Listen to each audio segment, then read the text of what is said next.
జగనన్న అంటే నమ్మకం, జగనన్న అంటే పేదవాడికి భరోసా, చెప్పిన మాట చేస్తాడు అనేది జగనన్న అంటే ప్రతి పేదవాడికి కూడా నమ్మకం.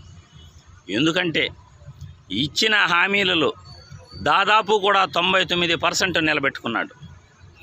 పేదవాడికి ఏ హామీలైతే ఉపయోగపడతాయో ఆ హామీలన్నీ కూడా ఆయన నిలబెట్టుకున్నాడు.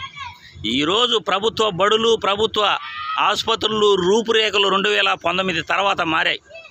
2019కి ముందు ఎలా ఉండేటివి, ఇప్పుడు 2019 తర్వాత ఎలా ఉన్నాయో ప్రతి ఒక్కరూ కూడా చూడండి.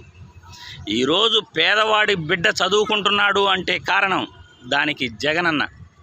2019కి ముందు పేదవాడికి ఇంగ్లీష్ మీడియం విద్య లేదు, పేదవాడికి జగనన్న గోరుముద్ద లేదు, పేదవాడికి టయానికి అకాడమిక్ ఇయర్ జూన్ మొదలయ్యేటప్పటికి పుస్తకాలు వస్తాయో రావో